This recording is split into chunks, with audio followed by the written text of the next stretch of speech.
Kita pengen minta maaf sebelumnya karena kita selama sebulan ini sekeluarga vakum dari YouTube. Saya khususnya berjuang antara hidup atau mati. Kita berdua positif.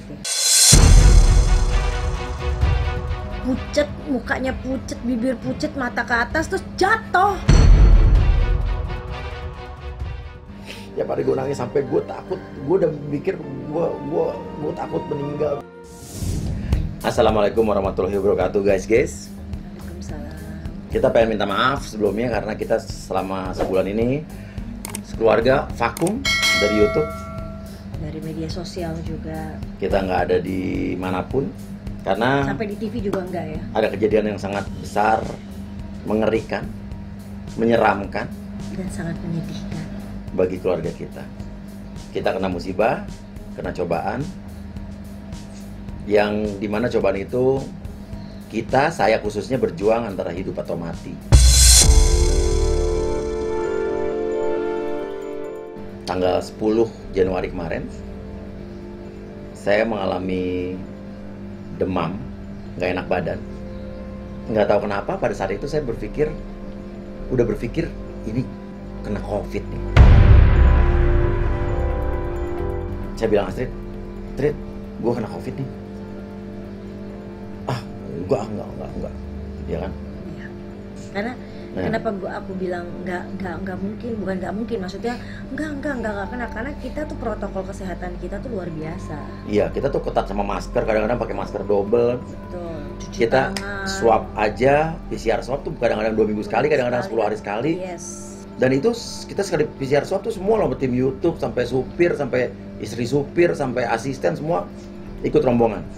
Karena kita tuh prokes banget dan parno sama COVID. Nah, akhirnya saya memutuskan untuk nggak syuting karena ada feeling Ya, demam. udah mulai demam.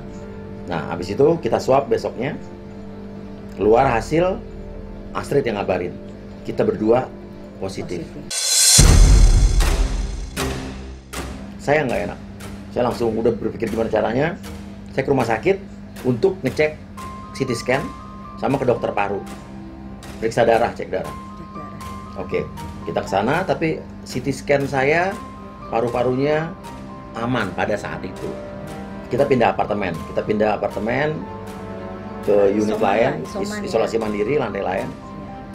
Tapi pada saat itu demam saya Terus naik. 37, 38, 39, hampir 40 sampai suatu malam. Ini gimana tuh waktu itu kejadiannya? Jadi saat itu kan aku lagi mau pipis, Iya. jadi kan keluar dari kamar, aku ngelihat Mas Uya itu lagi tidur enak, lagi nyenyak gitu kan.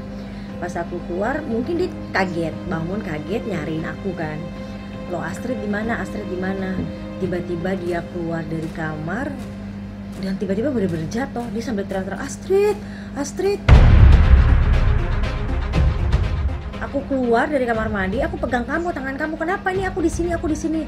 Kamu ngeliatin aku terus tiba-tiba kayak matanya ke atas gitu loh, yang pucet, mukanya pucet, bibir pucet, mata ke atas, terus jatuh.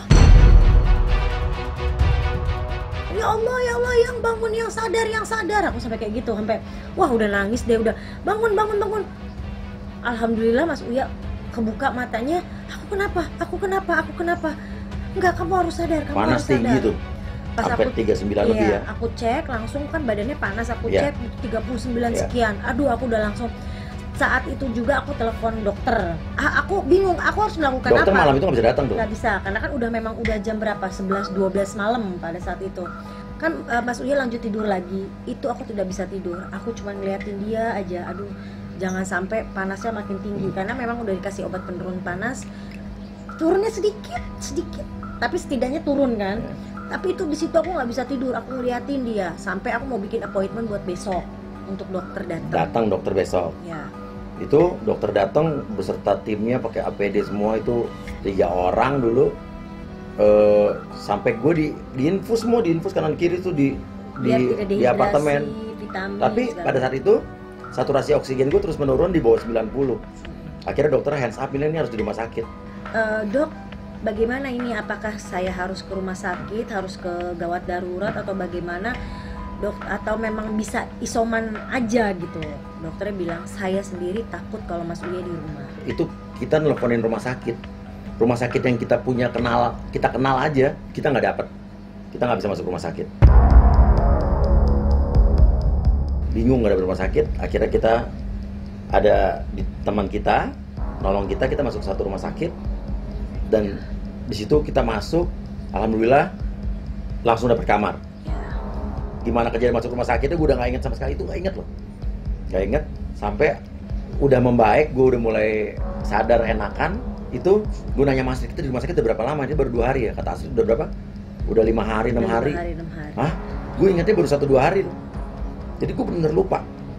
Menyerang mah gue, jadi gue tuh enak, setiap mau makan muntah. Sedangkan kalau orang COVID kan harus makan terus. Sampai di infus obat, di satu lagi kita di infus makanan masuk ke dalam, jadi makanan nggak bisa masuk. Sampai dikasih obat yang termahal apapun tuh dimasukin. Karena kebetulan kan aku kan juga kena, jadi dokter menyarankan sekalian Mbak Astrid dirawat juga, walaupun jadi, dia OTG. Ya, Mas Uya sama Mbak Astrid jadi bisa berdua, bisa saling jaga menjaga, karena kan kita sama-sama COVID kan kena. Itu dia dipasang oksigen, setiap kali dia turun dia bunyinya tut, nah gitu. 2 malam tuh nggak pernah bisa tidur, karena setiap kali dia tidur itu saturasi oksigen turun terus. Itu aku pencet ke suster. Kita pernah lah ya, maksudnya aku pernah dirawat di rumah sakit, pernah. Cuman tidak pernah sesering ini dokter datang. Karena setiap kali tuh dokter tuh khawatir karena saturasi oksigen. Suster datang, perawat datang. Nah, mungkin kalau ada teman-teman yang isoman, yang mungkin yang katanya OTG, coba harus beli alat oksigen. Pengukur oksigen dalam darah. Saturasi oksigen. Jangan sampai di bawah 95, 94. Oximeter. Iya.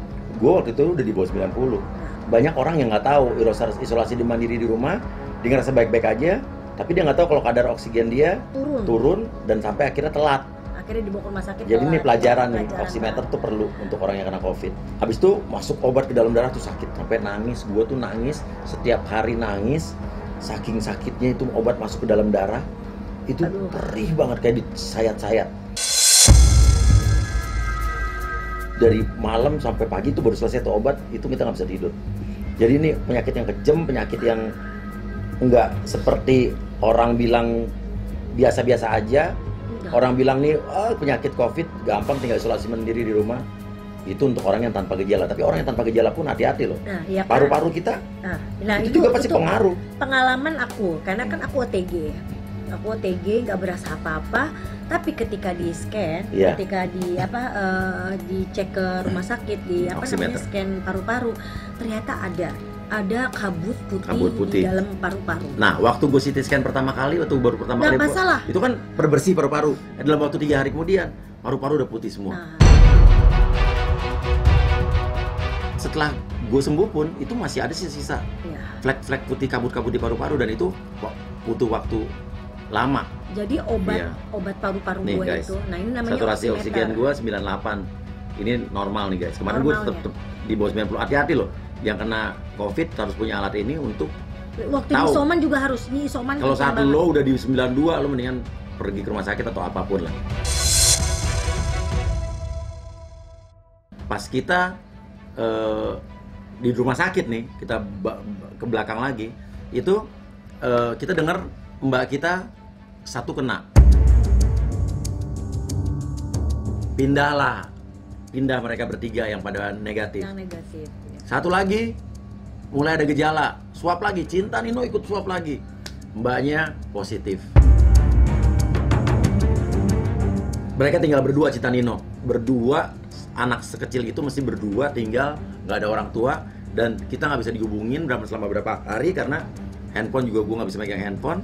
Astrid konsen ke gue, anak-anak itu panik, sampai gue udah mulai bisa enak baikan, dengar kabar Nino demam. Gue langsung feeling ini kena Nino. Dan ternyata bener, Nino positif. Itu aku nangis, aku ingat banget itu. Gue juga nangis gimana, dan akhirnya kita putuskan Nino gabung sama yang positif lain, Cinta pindah lagi. Alhamdulillah, untung aja gue punya banyak tempat kosong buat pindah-pindah tuh.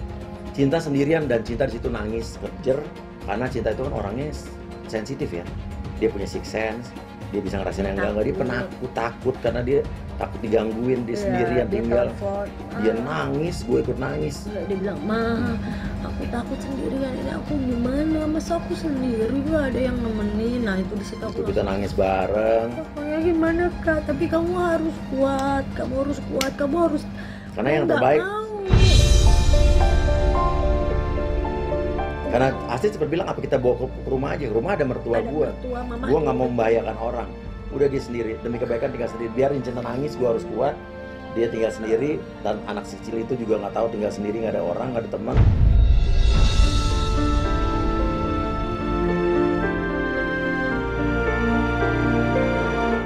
Kita di tempat tinggal kita pakai kompor listrik. Sementara dia yang Cinta tempatin kompor gas. Gas. Jadi, Bingung, dia nggak pernah tahu caranya masang gas. tapi dia harus makan Harus kan, makan. dia harus makan Cinta tinggal sendiri, Nino isolasi mandiri, dan sama mbak-mbak ya. selama di rumah sakit gue tiap hari nangis. Gue orang yang sekuat ini, gue nangis. Kenapa? Karena sebentar lagi ulang tahun Cinta tanggal 2 Februari, 17 tahun. Anak putri, anak cewek kesayangan ulang tahun ke-17.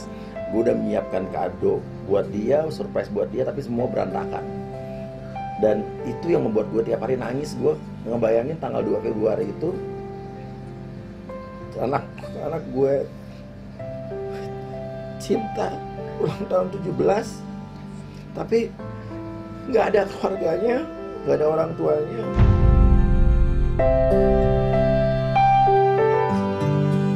Semua udah yang gue siapin berantakan. Itu yang membuat gue tiap hari nangis. Gue pengen sembuh sampai dikabarin Astrid negatif. Pada saat itu udah di rumah sakit, gue masih positif dan CT gue turun. CT gue udah 34, turun lagi ke 24 karena stres gue mikirin Cinta. Tiap hari gue nangis sampai gue takut. Gue udah mikir gue takut meninggal, gue takut.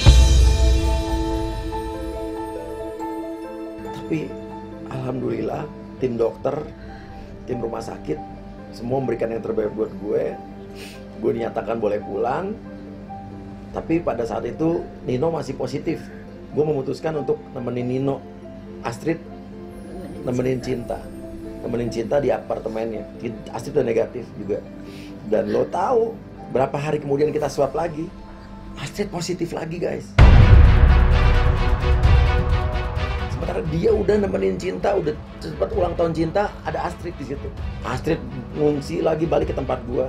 Padahal tadi dia udah bilang begini waktu dia ulang tahun, aduh seneng ada mama kan, karena ada aku jadi bisa beli kue ulang tahun kan, walaupun cuma sederhana, kita cuma bisa video call. Cuman dia bilang aduh alhamdulillah ada mama, seneng ada mama, dipeluk mama, kangen sama mama. Tentunya besok positif.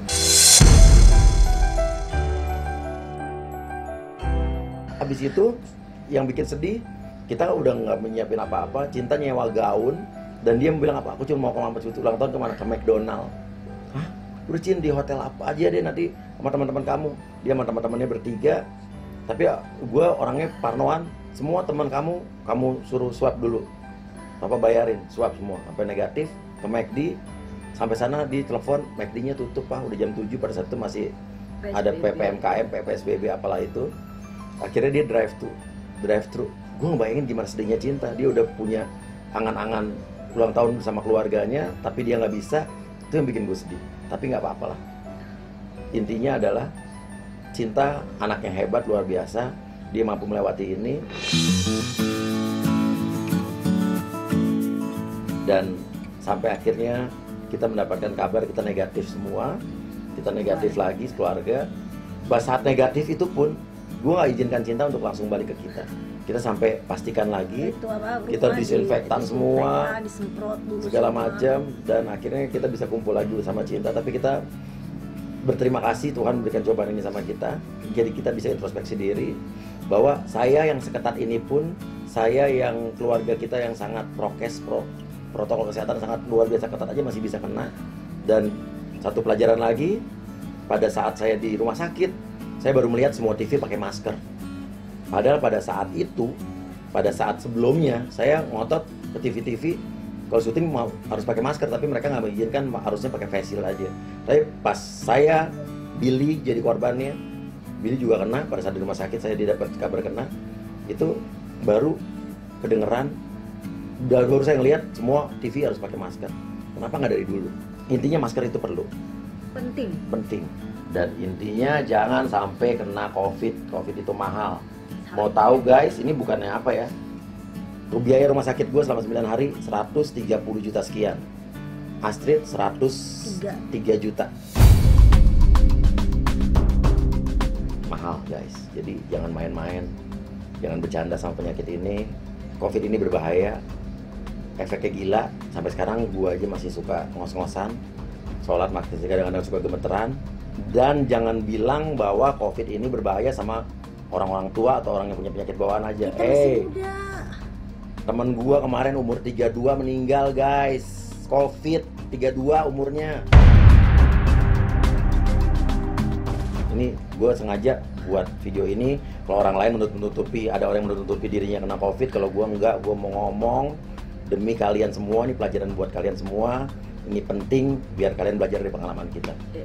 Kita bersyukur, terima kasih atas doanya. Harus orang yang membantu kita, terima kasih keluarga Iyungs dan Marlin yang udah membantu kita. Tapi kita masuk rumah sakit untuk juga ngirimin makanan anak-anak tiap hari. Terima kasih juga buat kru-kru YouTube kita juga. Pas gue ngeliat suami gue ngerasa ya Allah, kita sekarang bisa sembuh, bisa ini tuh kita alhamdulillah banget, masih dikasih kesempatan sama Allah. Iya. Masih dikasih kesempatan sama Allah untuk bersama-sama orang yang kita sayang. Kita masih bisa hidup itu, gue alhamdulillah banget. Alhamdulillah, gue sujud syukur pas sampai rumah.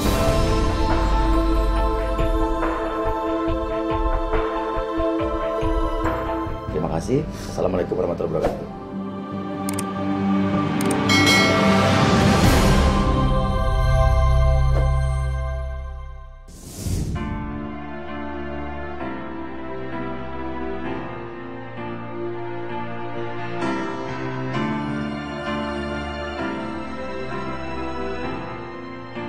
Tiap kali kalau nyokap bokap masuk rumah sakit tuh gue harus nemenin, gue harus di samping mereka, gue harus ngeliat keadaan mereka. Cuman saat itu gue nggak bisa. Gue nggak tahu untuk umur 17 tahun perempuan tuh harus dirayakan yang mewah-mewah, yang besar, yang indah gitu, yang pesta bareng teman-teman keluarga besar. Gue nggak bisa ngerasain itu. Pokoknya sama papa dari kemarin berjuang di sini, yang papa ingat cuma anak-anak. Makasih aja.